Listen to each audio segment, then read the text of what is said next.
ஆண்டவராகிய இயேசு கிறிஸ்துவின் நாமத்தினாலே இந்த காலை வேளையிலே உங்களை அன்புடன் வாழ்த்துகிறேன். கர்த்தர் தாமே இந்த 10வது மாதத்தை நமக்கு தந்திருக்கிறார்.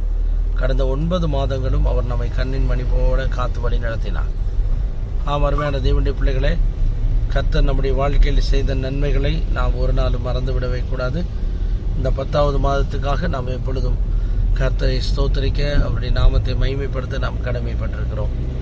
இந்த நாளிலும் இந்த மாதத்தின் வாக்குத்தத்தத்துக்கு நேராக நம்முடைய கவனத்தை திருப்புவோம். எரேமியாவின் தீர்க்க தரிசன புத்தகம் 30ஆம் அதிகாரம் 18வது வசனம் வாசிக்க கேட்போம். கர்த்தர் சொல்லுகிறது என்னவென்றால், இதோ நான் யாக்கோபுடைய கூடாரங்களில் சிறையிருப்பை திருப்பி அவன் வாசஸ்தலங்களுக்கு இரக்கம் செய்வேன். நகரம் தன் மண்மேட்டின் மேல் கட்டப்படும், அரண்மனை முன்போல் நிலைப்படும். ஆண்டவர் இங்கே சொல்லும்போது சொல்லுகிறார், அவனுடைய கூடாரங்களுக்கு இரக்கம் செய்வேன் என்று சொல்லி ஆண்டவர் சொல்றார். அதுதான் இன்றைக்கு நம்முடைய வாக்குத்தத்த வசனமாக இருக்கிறது. யாக்கோபின் கூடாரங்களுக்கு அவர் இரக்கம் செய்கிற கர்த்தர்.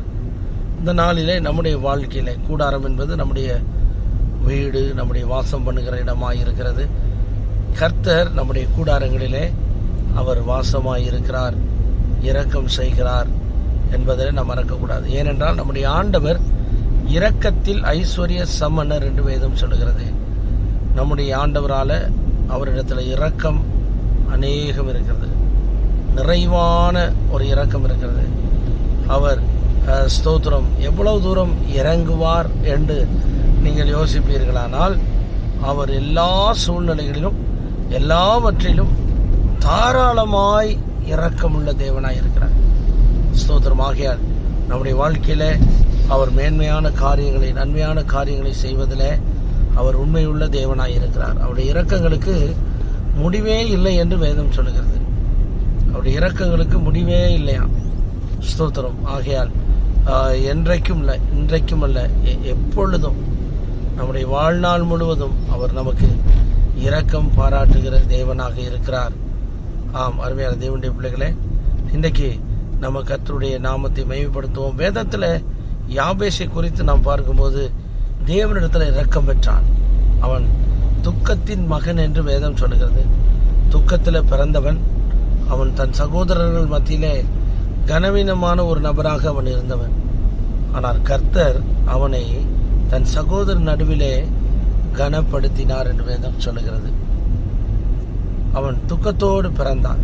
ஆகையால் ஆண்டவரிடத்தில் ஜெபம் பண்றான். ஆண்டவரே, ஸ்தோத்திர எல்லையை நீ பெரிதாக்கும், உன்னுடைய கரம் என்னோடு கூட இருந்து என்னை வழிநடத்த வேண்டும் என்று சொல்லி ஸ்தோத்திரம் அவன் சொல்லுகிறதை பார்க்கின்றோம். அதே போல ஆண்டவர் அவனை ஆசீர்வதித்து கனப்படுத்தி அவனை வழிநடத்துகிறதை பார்க்க முடிகிறது.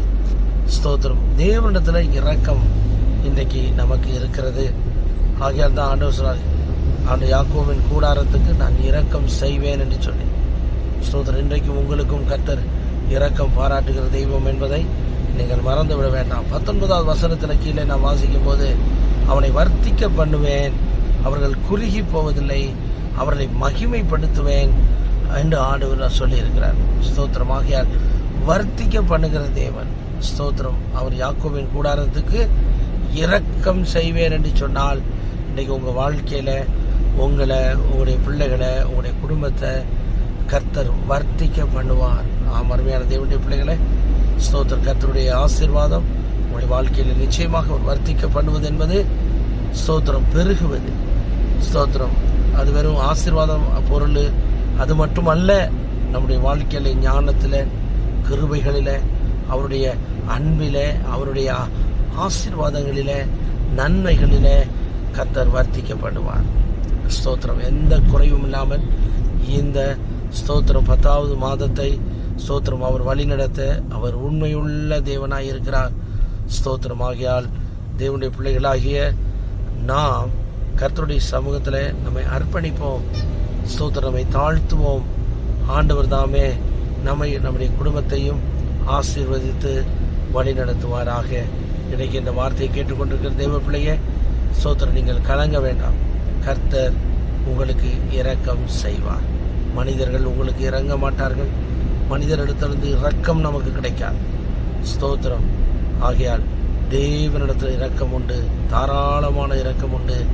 ஸ்தோத்திரம். நீங்கள் நினைப்பதற்கும் வேண்டிக் கொள்வதற்கும் மிகவும் அதிகமாய் நமக்கு கிரியை செய்கிற தேவன் என்பதை நம்ம மறந்துடக்கூடாது. ஸ்தோத்திரம். அதுதான் அவருடைய இரக்கம். ஸ்தோத்திரம். மனுஷன் நமக்கு ஒரு இறங்குவான்னு சொன்னால், நம்ம ஒரு கஷ்டப்படும் போது அவனுடைய திராணிக்கு தகுந்த மாதிரி இறங்குவான்.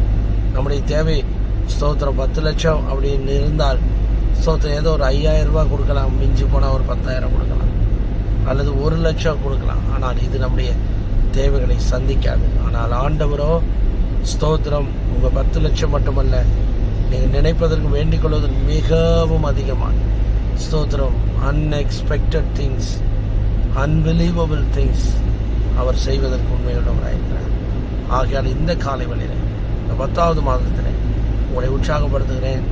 உங்களுக்கு தேவனுடைய வாக்குத்தத்தத்தை ஆசீர்வாதமாய் உங்களுக்கு நான் கொடுக்கிறேன். கர்த்தர் உங்களை ஆசீர்வதிப்பாராக. உங்கள் வாசஸ்தலங்களுக்கு இரக்கம் கிடைக்கும், இரக்கம் செய்வார்.